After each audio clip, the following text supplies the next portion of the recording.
Okay, so welcome to another exciting winter reading event.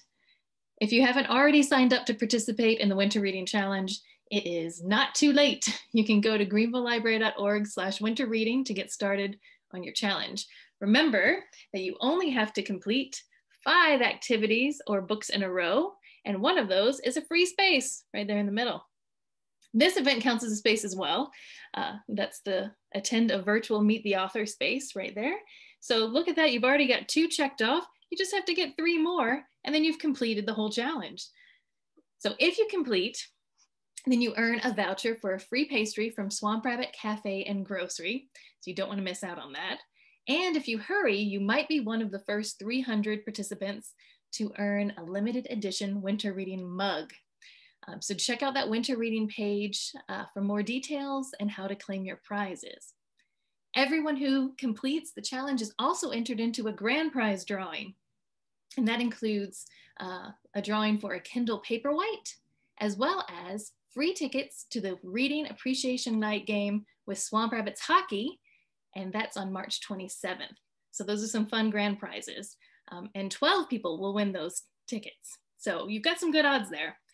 And if you do the entire card, you get an extra entry into the grand prize drawing. So if you're ambitious, you can try to do every single square. So check out that winter reading page to learn more about that. Now, I'm Rachel. I'm the Adult Outreach and Event Coordinator for the library system, and I'm so glad you're joining us this evening. If this is your first time using Zoom, be sure to familiarize yourself with the mute button that should be in the bottom left of your screen, and you'll want to stay muted while our presenter is teaching and reading, and then you can unmute to ask questions during Q&A if you like. You can also just use the chat feature. That's the button also at the bottom of your screen. It's got a little speech bubble on top of it. You can use that to ask your questions, and then I will relay those to Gary Jackson or my colleague Carly, who's listed as Carly GCLS staff. You can also message her, or you can message everyone, and we'll make sure that those questions get asked. You can also use the chat with any technical related questions or library related questions throughout the evening. Also, be sure to check that chat box for some helpful links. Carly's already putting some in there for you. So this is our third in our series of Meet the Author events. You probably saw a couple of slides as you entered the Zoom meeting. So check out all of the other events that we've got going on during the season on our local author expo page, or by checking out our virtual calendar at greenvillelibrary.org/events. We're so thankful to the Friends of the Library and Emrys for their generous sponsorship of all of our special local author events. You can learn more about them and join the Friends of the Library at greenvillelibrary.org/friends.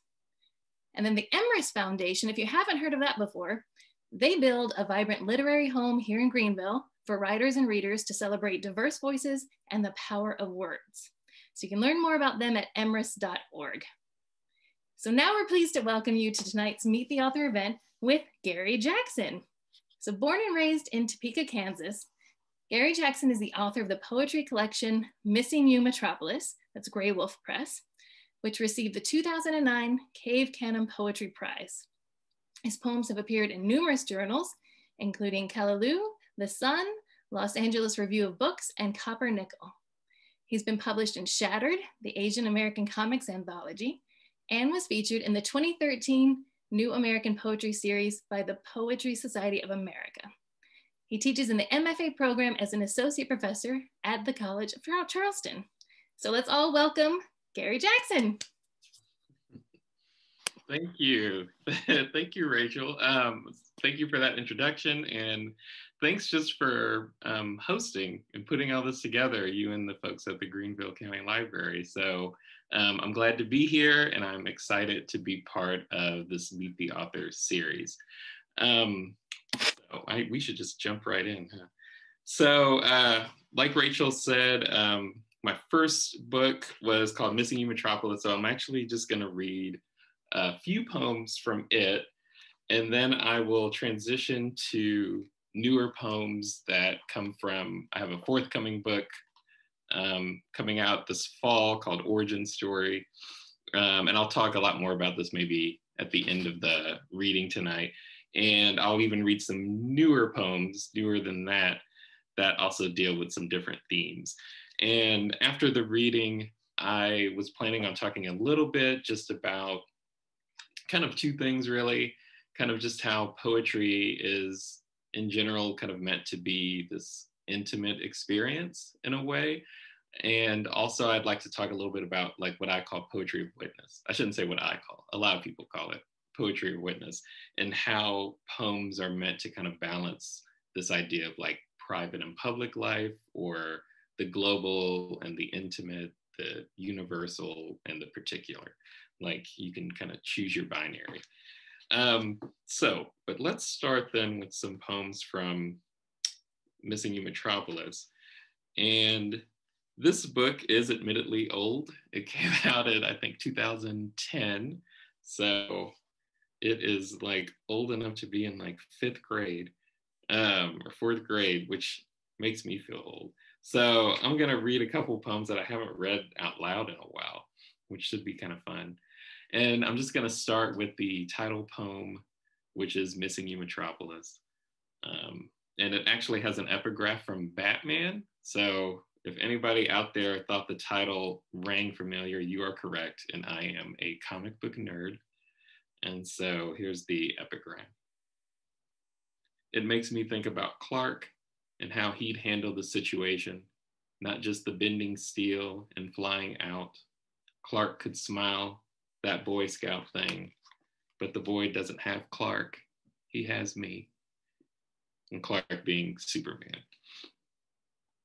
Missing You Metropolis. Tellers held by gunpoint hurry to open vaults and registers. I'm face down on the cement floor checking my watch. By now, Superman would be here in a flash of blue and red, and these thugs wouldn't know what hit them. Instead, the lobby erupts in smoke, and everyone covers their mouths as Batman descends from above in black and gray and a lemon yellow belt. And when he lands, instead of a whirlwind of colors, he moves like tar. I'm surprised he hasn't retired, but they can't seem to dodge his hands, and their bullets always miss.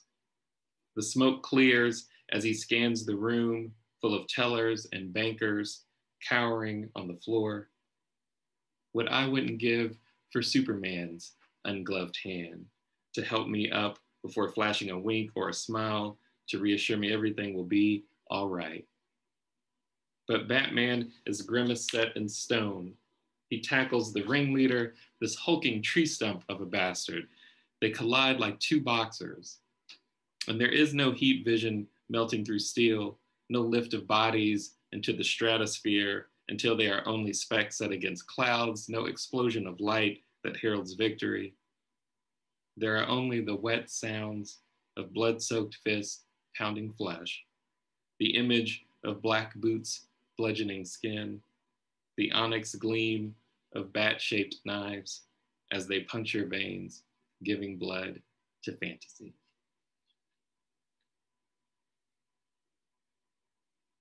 I don't know if y'all can hear it, but like my little heater in this room like just kicked on. So I'm gonna like turn it off real quick.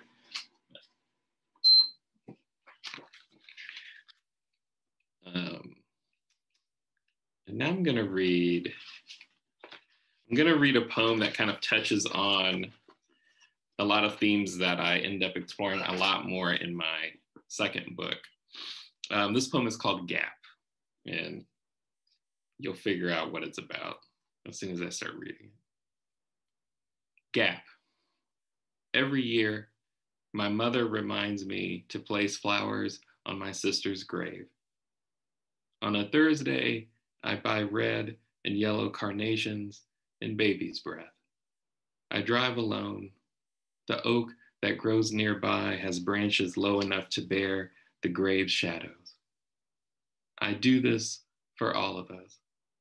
My sister buried in Topeka, my mother who left for Dallas, the boy I used to be who still clings to the years between. I swore long ago that I would never come back. My mother does not swear, but bears the same memories that lie beneath Kansan green. waiting to break open like rain on concrete. So I become her emissary, I shoulder her burden, I dredge down familiar streets, careful to avoid high school crushes, teachers, bullies, cousins who never made it out of the state they were born in. By the time I've pulled onto 21st, the black iron gates behind, I think of how there is no real distance between anything, how Kansas is always a breath away. It's not the grave, but the memory that pulls.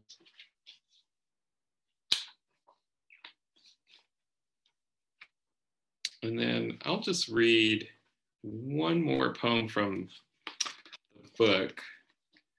And it's actually the last poem in the book. It's called Reading Comic Books in the Rain.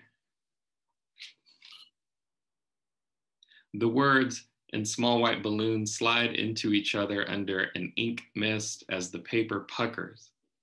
I strain my eyes to read the slippery words aloud to the girl who has mashed her cheek into my wet shoulder as the world within the cheap newsprint turns flimsy and pulpy.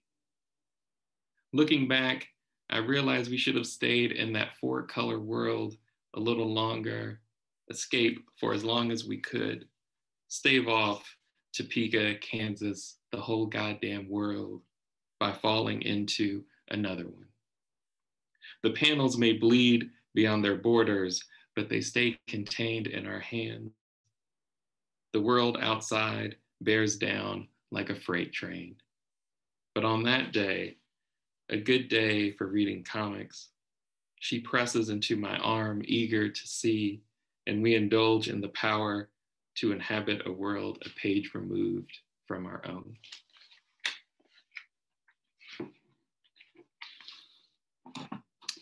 And so now I'll transition to just a few poems, like I said, that are new, but I'm a very slow writer. I feel like I should tell you all. So it takes me a long time to go from like a draft to finished poem, right?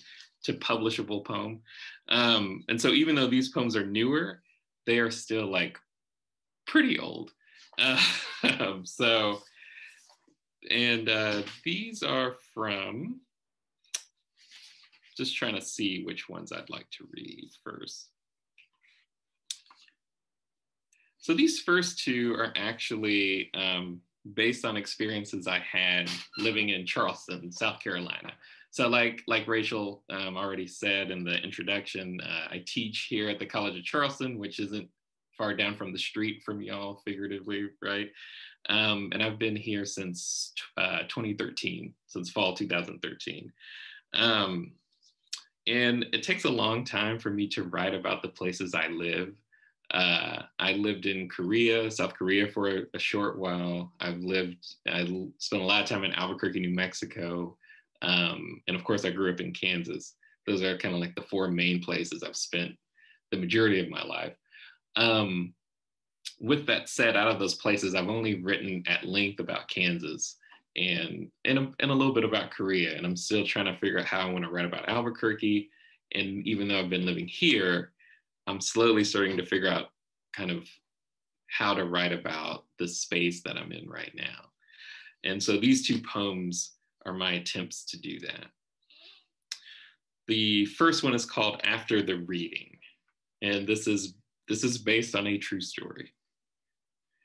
After the reading, a woman walked up and asked how the young Black poet the month before could shake with such anger during his reading.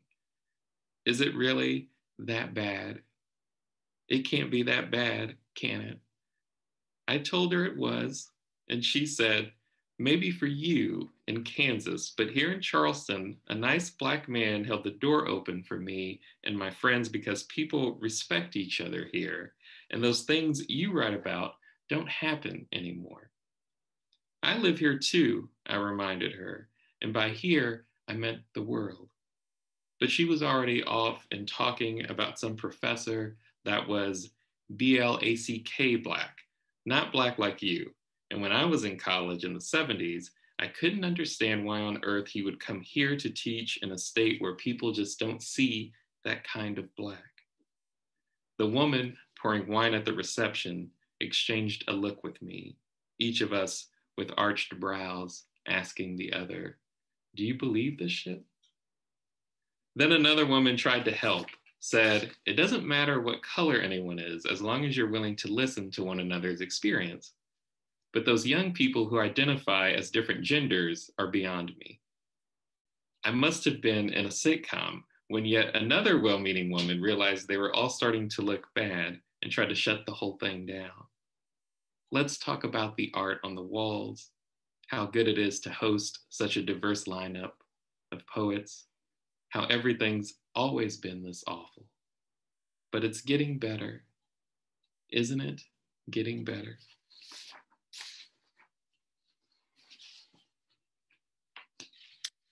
And so this next poem is called The Restoration, and it also is based on a true story. And it is not my intention to make Charleston sound like a terrible place to live. There's a lot I like about living here. But there's a lot of things that happen here too that I'm like, this is, well, for one, good fodder for a poem. But also takes a while to process, especially given kind of the complicated history, right, that Charleston has. The Restoration. We drank coffee and got ready. We listened to 93.3 during our commute to take our mind off how every day we die on TV. Every day down the block, kids in surgical masks spray paint "Magneto was right" on street signs and new storefronts waiting to redeem spa resort passes and avocado toast dreams, until they too are forced out of business. Or not. Motherfuckers can surprise you, like beating cancer or criminal charges, the 2016 election, the high cost of middle shelf liquor with a decent view.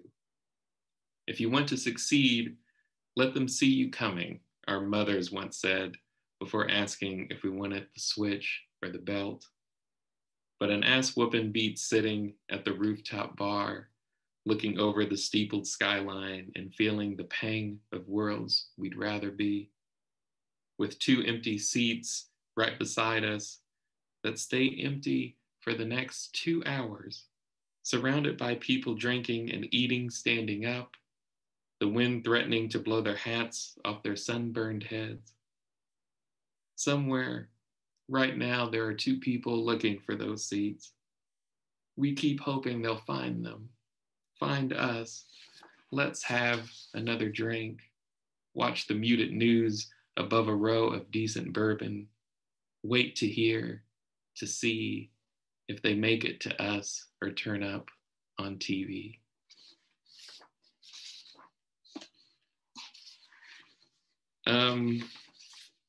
So I think I want to read, I kind of want to read some superhero poems, but I'll put those up. I'm going to read, I think it would be fun to read this poem.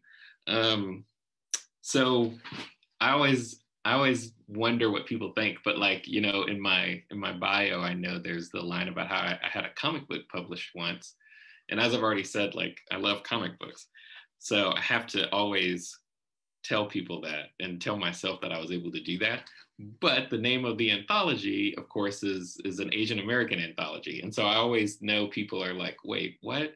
And so I should say that I am a quarter Korean. My mother was born in Seoul, South Korea, and she's half Black, half Korean.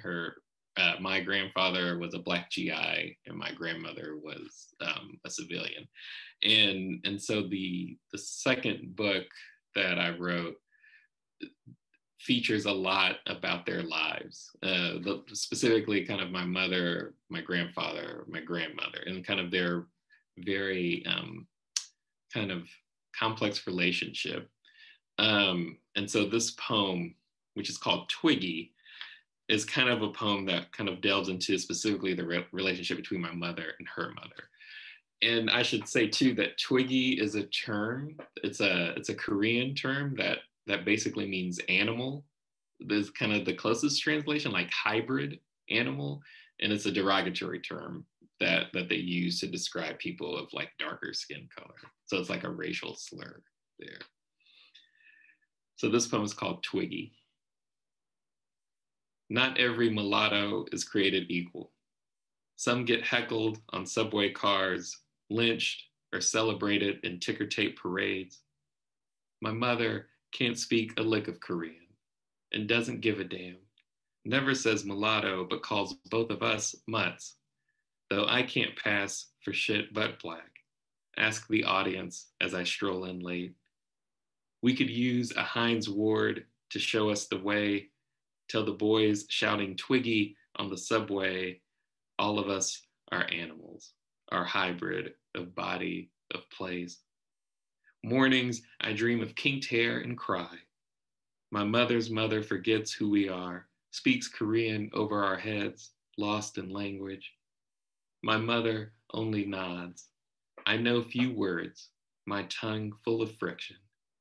Say Oma, raise us back into memory, into word, into place.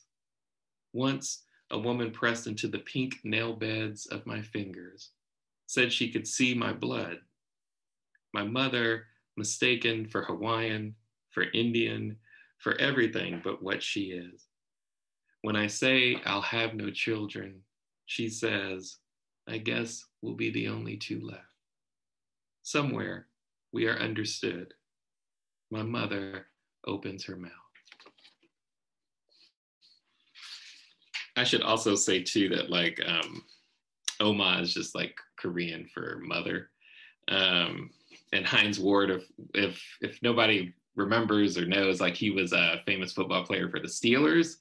And he was half black, half Korean, and like I think this happened while I was living there. I might be wrong, but while I was living in South Korea, they threw him like a big parade because he had like come. It was his first time coming back to, or I don't know, back is the right word, but visiting South Korea, and so the Koreans were like very happy for him. The whole country. I think they had just won the Super Bowl. But I might be wrong on that. I can't remember. But anyway, it was like a huge deal. And it was also very ironic because like he celebrated, but there is this very strong sense of kind of like cultural homogeny that a lot of Koreans kind of have. And that's its own long history that I should try to write about one day, but there are other writers who are better equipped to write about that. As well. And, you know, and I think that stems from the fact that they were, you know, basically like taken over and conquered by all these other countries during their history. And so that's kind of a reaction to that. And yet it has caused other racial issues there. So it's an interesting place. And I really loved living there. And the new book has a lot of poems about that too. I'm going to read, because I don't want to go too much longer. So I'm just going to read like a couple more poems. So this poem is legitimately new, I could say, and it features Dazzler, who is a member of the Uncanny X-Men. And this summer, during this pandemic that we're still living in, but during the summer, I was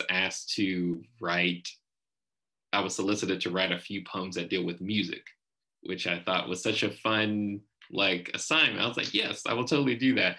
Because at the time, you know, a lot of places wanted people to write about living in the pandemic and things like that, which is fair. But I was just really excited that someone wanted something completely not about the pandemic. And so I decided I wanted to write about this character called Dazzler. And the poem will explain a lot of it, but she's an interesting figure because she's a superhero that Marvel Comics created, but she has this very, very odd backstory that has a lot to do with like Bo Derek and Grace Jones and Donna Summer. And so the poem kind of breaks down kind of her origin story. And I thought it would be kind of fun to write about the background. This is like a VH1 behind the music, basically. So this poem is called What If, featuring the Dazzler. Summer of 79, and everyone's sitting here eating my heart out, waiting for some lovers to call. And Casablanca Records realizes there's money to be made. So they make some calls, eager to create another superstar, a triple threat, singer, actress, superhero. The famous artist's son designs her, a Black woman leaning over the executive's desk in a white jumpsuit with a neckline so low it's out of view. Short white hair slicked back tight, surrounded by the uncanny X-Men. Though this Dazzler is a far cry from the white girl on roller skates.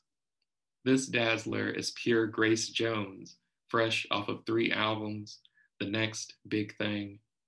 But the executives disagree. They want more Bo Derek in 10. And so the artist's son quits. And by the time they turn Dazzler white, things have fallen apart. There'll be no record deal or feature film, not even an invitation to the uncanny X-Men until years later. Imagine what might have been. Grace Jones doubling the X-Men's number of Black employees. Cyclops shaking her hand before giving her the tour of the X-Mansion, introducing her to the team before finally letting Storm take her into an office or attic, or whisk her high into the sky, anywhere they can be alone and speak honestly about working alongside all of these white people. Grace Jones would ask, how is it really working here? What's the culture like? Do you feel lonely sometimes? And Storm would respond, the pay isn't great, but it's a good job. And sometimes you get to fly and see things no one ever gets to see. It's important for us to work in these spaces, and I'm glad you're here. I'm so happy you're here. It's a conversation some of us have had before. I did when I first started teaching here, and the colleague who talked to me and became my dear friend over our shared love of comics had the same conversation when she interviewed at the same college. She's no longer here because she passed away, and I feel more alone than I felt in a long time, because all my friends are slowly being erased, because even though I own every issue of Dazzler, she's no Grace Jones. Thank you.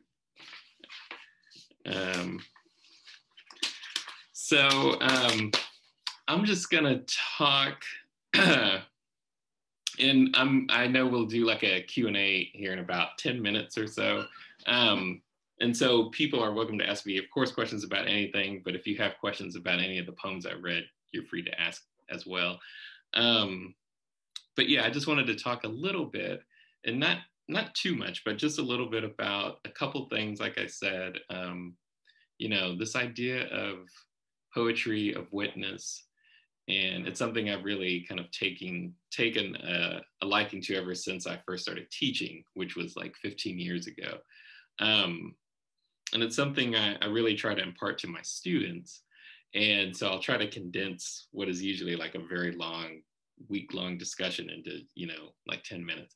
But basically, this idea is that all poems are political.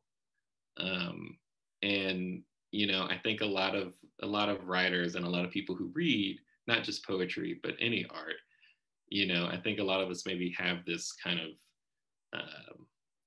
intuition that like there are like political poems and then there are like non-political poems. And like a political poem is one that kind of stands on the soapbox and kind of preaches about the injustices and the things we should take note of in this world. And if a poem doesn't do that, it's not necessarily political. But it's like Carolyn Forche is the one who kind of coined the term poetry of witness. And other poets like Adrienne Rich have talked about it too. And they all say that it's not necessarily like poems have a capital P, political, but just the act of writing a poem itself is a political act. And what you choose to say or not say in your poem or story or whatever it may be is also a choice.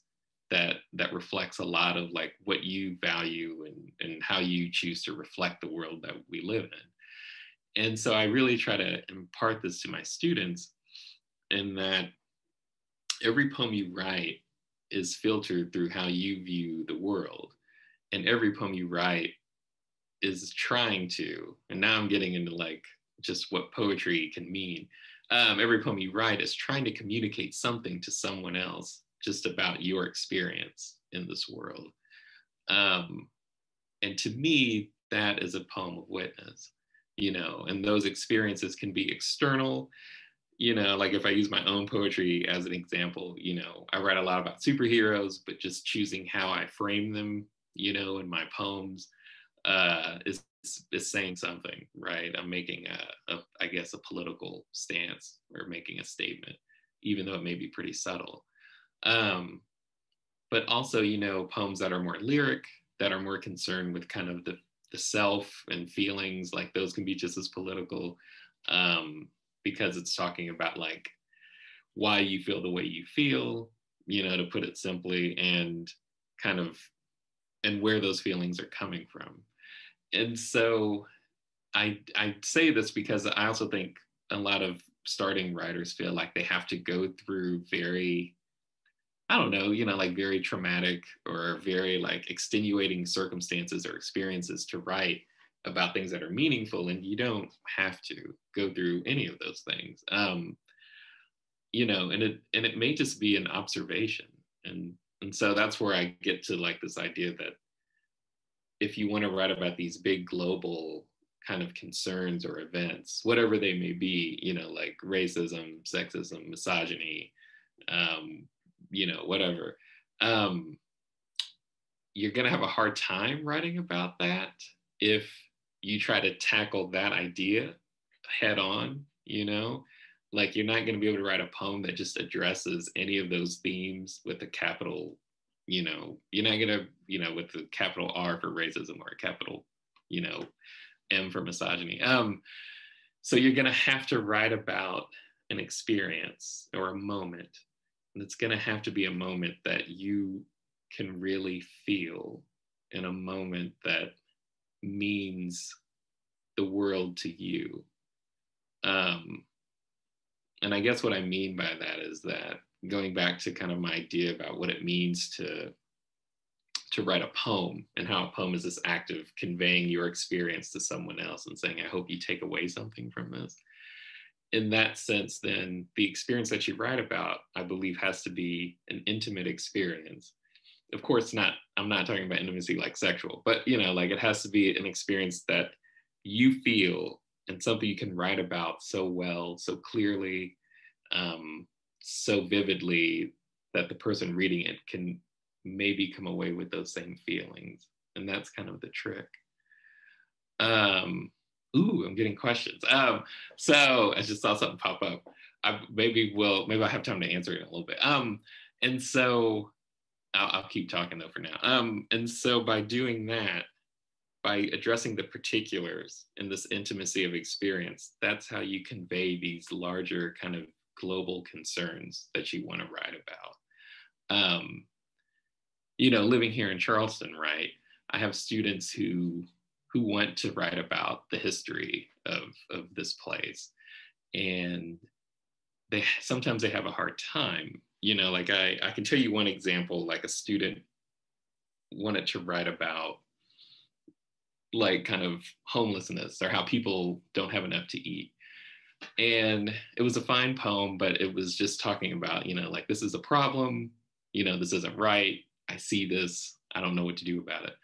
And I said, well, what about a time you encountered a homeless person? Like, did you see someone on the street who needed money? What did you do when you saw that person? Did you walk by? Did you not walk by? Did you give them something? Did you not? If you didn't, how did that make you feel? And I don't mean for this to sound like therapy, although sometimes I feel like that is kind of what happens.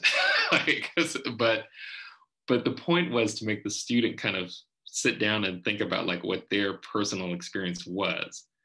And going from that, like, well, what you did in that moment speaks to probably something relatable to the people reading your poem, right? Whether they did the same thing or not. And you're only going to kind of reach this universal audience is if you really kind of pare it back and be willing to be vulnerable in your poems. And poems are vulnerable, and I think that's really difficult to handle. Writing in general is vulnerable, but the cliche of how poets write about their feelings is kind of true, and this reading as an example, once I give you these poems, I have no power over how you respond to them, right? I just have to trust or hope that you take something meaningful away, and that the speaker or the act or whatever's going on in the poem isn't like repulsive for whatever reason or dismissive. And I think that's what's hard, and that's why I think it's really important to just kind of keep in mind, once again, this is what I tell my students, is that if you want to write about, these big concerns, which I think a lot of us do now, or if you want to connect to an audience, not even about like issues, but just if you're trying to connect to someone, you're going to have to put a piece of yourself on that page. I mean, there's more I could say, but maybe I'll stop there because I know folks have questions, and I know we still have about 20 or so minutes left. So is that fair? Whoever, like Rachel and Carla. Yeah, yeah, that's Okay. great. Yeah, we can go ahead and start asking your questions, and feel free to answer as long as you like. Yeah. Let's go ahead and start with the one that came in the chat just a minute ago. When you write politically, do you feel as though you're trying to change the way the world works? I think, well, I mean, yes and no. I guess the short answer is yes, but the longer answer is that I feel like that's been the history of writing in general.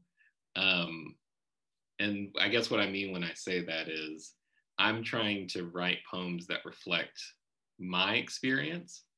And my hope is that if I'm able to share and connect with someone about my experiences, that may change their point of view on maybe some of the things I'm writing about. But that also kind of presumes that the thing I'm writing about is something, or I guess it also presumes though that some of the issues I'm writing about I think need to be fixed. And while that's totally true about some things, it's not true about others. Like sometimes I'm just like, I saw this and this was kind of cool, or this was really not cool. And do you notice this too? So I don't know if that makes sense, but yeah. I had a question for you. Are there any particular themes in your writing that you're like drawn towards more than others? Do you notice? Yeah, that's a good question.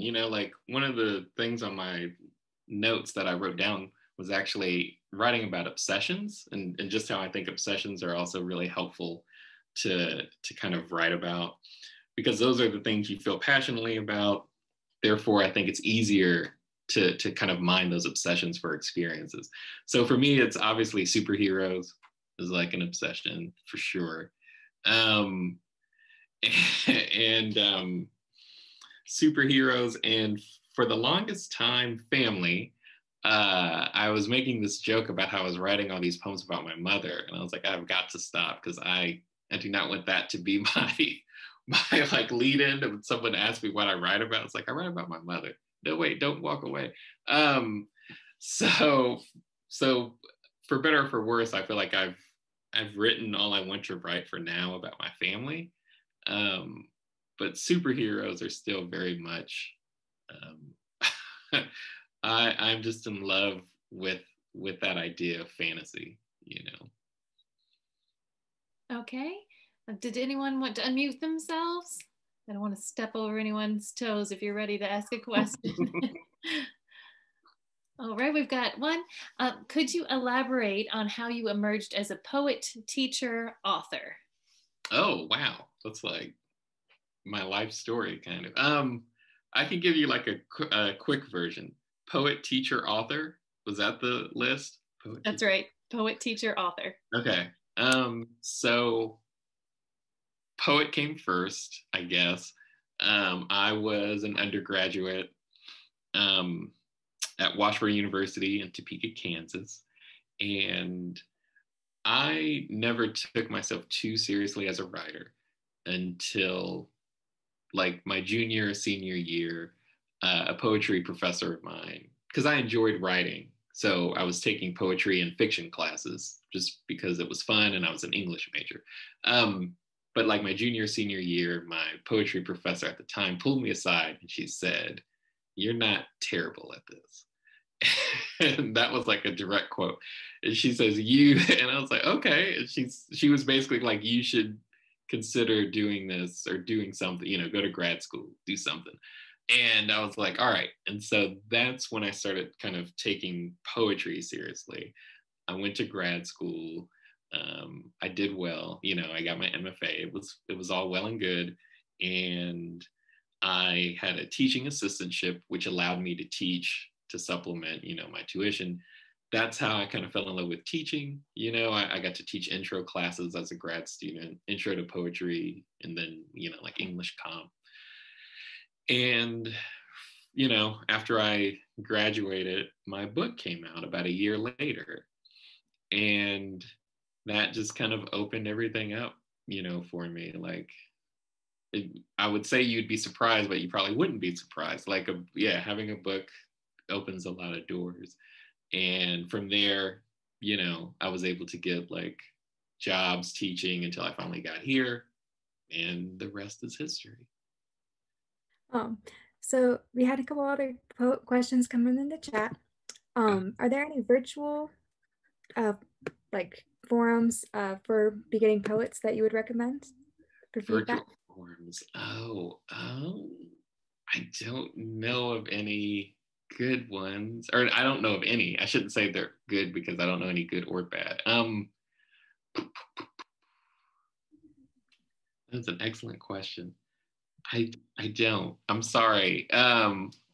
If you go to, I can say this, there are resources for you. So if you go to like Poets and Writers, they always have, and I don't know if this is the same as forums, but they always have these aggregate lists of like poetry contests and fiction writing contests that people can submit to. They have a treasure trove's worth of interviews and advice for like how to break into writing, how to work on, your novel, your poem, etc. That's a great resource. And that's all I got right now off the top of my head. I'm a hermit. I'm sorry to whomever asked that question. Like I'm somewhat of a Luddite, so I'm not online too much, but yeah. That's quite all right. Well, what was your first superhero that hooked you into your obsession is the next question we've got. Oh, that's a comic book nerd question. Yeah, like I got hooked into the first two comics I ever read were Spider-Man comic, which totally hooked me, and an X-Men comic, which totally hooked me. And I know the name of my book is Missing You Metropolis, but I was never really big into Superman. But Marvel, I'm a Marvel kid at heart, and I just totally fell in love with the X-Men because they were just a dysfunctional family and really soapy, soap opera like, and mutants even at a young age.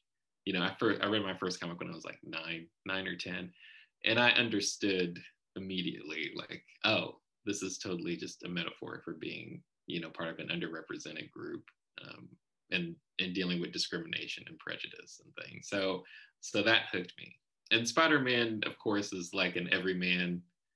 And I think the first Spider-Man comic I ever read, in the issue, he's trying to save Aunt May's boyfriend. This was like this is like an early 90s comic.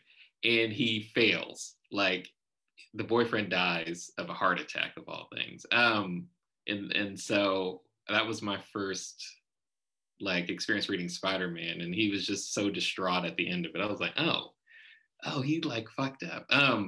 Sorry. And so that hooked me, like a superhero that fails, you know. So another question, you talk about writing from the perspective of fandom. Have you written any folk song lyrics? Ooh, folk song lyrics? Was that? I think it said folk song. So I just looked it up, and they're songs that are sci-fi or science related. Is that correct, Nancy? Oh, no, I have not. I thought I usually, I get asked if I've ever written fan fiction, and that's also no. Like I don't. But that's I will just say I don't, but I think the cool thing is I know in fiction and in prose, there's kind of this distinction, right, between like genre fiction and sci-fi versus like literary fiction. And it's nice because poetry doesn't have that distinction. Like I tell my students, like if they want to write poems about zombies, about, sci-fi, robots, anything, they totally can. Because I do, and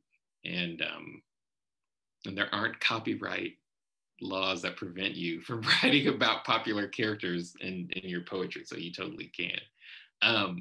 If you ever try to write, or if you ever draw an image to go with a poem, you will get in trouble. I did learn that. So, but if it's text only, you can do whatever you want with popular culture figures, which is cool. That's really interesting. I didn't really know about that. I'd never heard of filk before, so I'm new stuff. One other question that we had is, how do you know when your writing is good enough to share? So I think some people wonder, is what I'm writing good enough? Who can I talk to about this? So yeah, I mean, I think your writing is always good enough to share. I know you're gonna think that's a cop out, but if you have people you trust, you should have some people in your corner. And I know that's easier said than done, but you should have some people in your corner that you should be able to feel comfortable always sharing your writing with. Outside of that, there used to be like a really big open mic scene here in Charleston, and so that's another place where I saw people, were totally comfortable just going up reading drafts they wrote like the night of, or poems they'd been working on for years. I think it's just a matter of kind of like finding your people.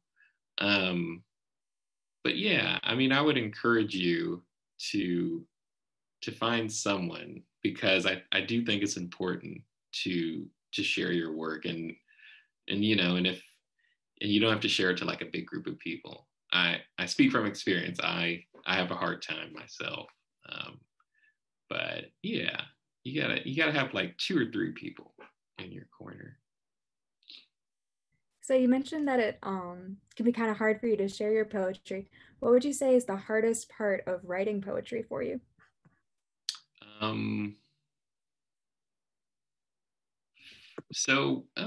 Yeah, I don't know. So for me, and this is just me, it is like basically like turning this blank page into this, like the initial process of putting words on it is the hardest.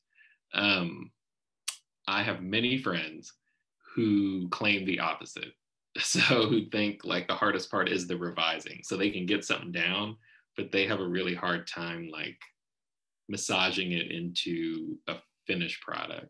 I personally love revision, but I also, I said this during the reading, I'm also so slow. So I revise poems for years sometimes, and I'm just patient. And you know what? Sometimes it still doesn't work, and I just throw the poem away.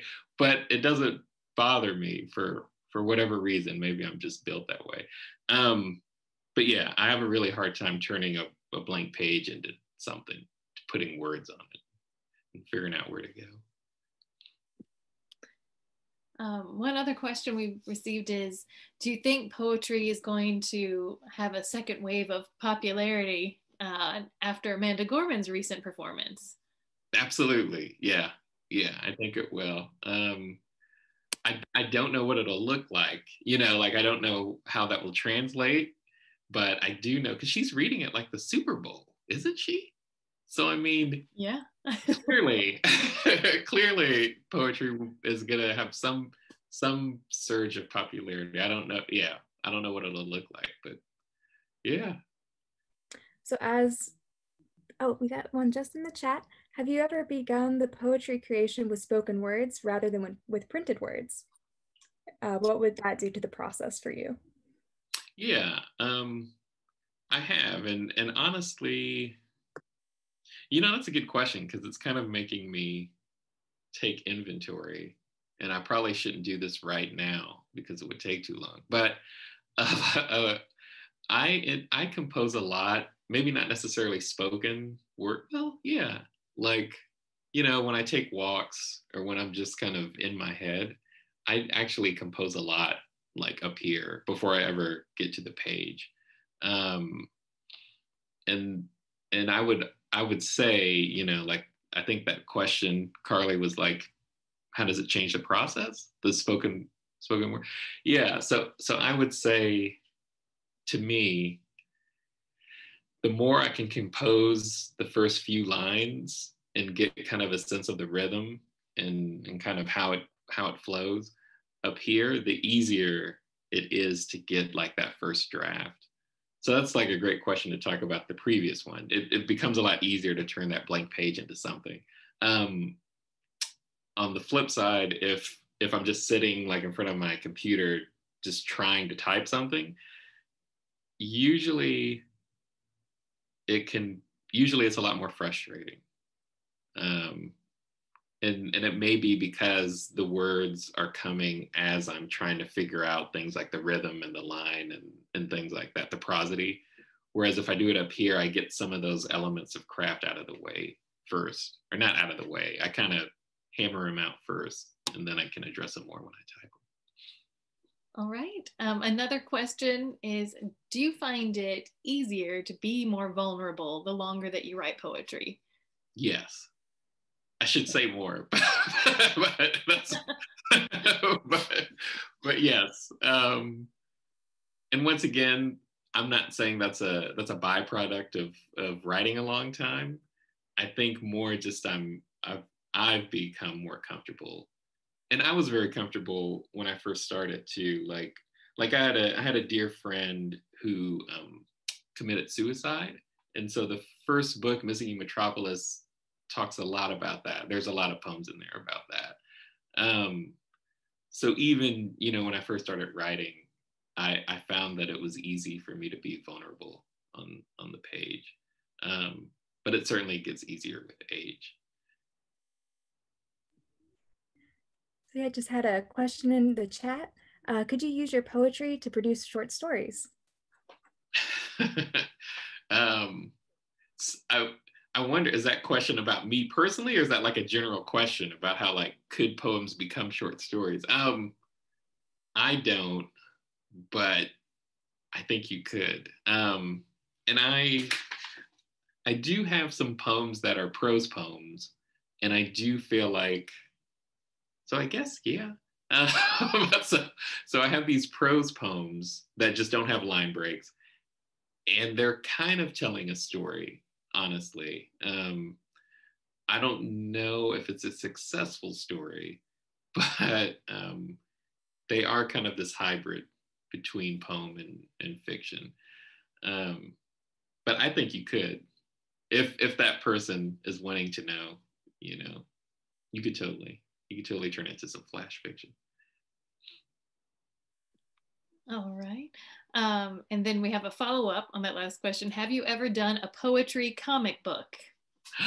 You know what? I have, kind of. So let's see. I don't have anything. You know what? I think Rachel and I were talking about this earlier, but the sharing screen option. Yeah. Is that possible for me? Okay. Yeah. So I can give you a kind of sneak peek. I'm sorry. I will try to be fast. So I'll try to like do two things at once, which is impossible for me. But I can say, so I am working with an artist right now and I'm writing these poems and he's illustrating them. And it's really cool and very difficult. And I think the difficulty comes from how I feel like there are different rules now for this project, because it's not just the poem. And so the poem has to complement the image. And, you know, I can't workshop these poems because I need the image to have the complete thing. And so it's difficult, but it's very fun. And I promise I have. So this is a library exclusive, everybody. All getting a sneak peek. So he's got me doing, here we go, I got it. So this is like one image he's working on. So he's drawing these images, and the goal is the artist is going to take the poems that he already has and he's already read, and he's using the poems to draw these images, and then he's going to figure out a way to kind of lay the poem over the image itself. I'm beating myself up because we've had a couple published, and like they're really cool. But I mean, these are like all, you know, unfinished in the sense that they're the raw images. But so I am doing it. I'm sorry I don't have like oh, well, that froze up. That's probably good enough time to stop then. That's probably a sign. But we've published a couple of those in journals. And that's what I was looking for. So you can kind of see how it all fits together. But it's such a slow process, y'all. So you will probably see that book in like 2030 at this point. He takes his time. He takes his time, which is good. But you know, maybe we'll have something else for you soon. Hopefully. That's fascinating. Yeah. I love that. Yeah. We could take one last quick question if anybody has anything else. I guess just like a final last question would be, do you have any kind of overall tidbit of advice that you always give students, like a favorite piece of advice for new writers? Oh, I wish I could totally give you a tidbit. I don't know if I have like a best one, but yeah, like I think let's see which one to go with. Like here's one that seems to work a lot. I tell a lot of students, and I notice light bulbs go off when I tell them this, but going back to like the vulnerability thing, I think you have to be not just brave, but willing to write directly about your experience. And if you can do that, you don't have to share it with anybody, not until you feel comfortable. But I think if you're willing to do that, you will find that you have really good poems in you. Maybe better poems than you think. In the past, I've had students who write kind of these vague poems that don't really say anything quite yet, but they want to. And then if I tell them something like that, they'll come back with this poem that's super specific and about something that's really not like crazy or anything like that, but like really specific. And they have these really strong images. And I think it's because they're writing based off of memory and things like that, instead of this kind of general idea of like what a poem is supposed to sound like, you know. And you can write about anything. You know, we read poets who write about, you know, things like meth addiction and, you know, paying rent, you know, like normal stuff. And so it's like, you don't have to write poems, you know, that sound like the Romanticists, you know. So I don't know if that helps or not, Carly. But give you 2 thumbs up. Yeah. All right. Well, thank you so much.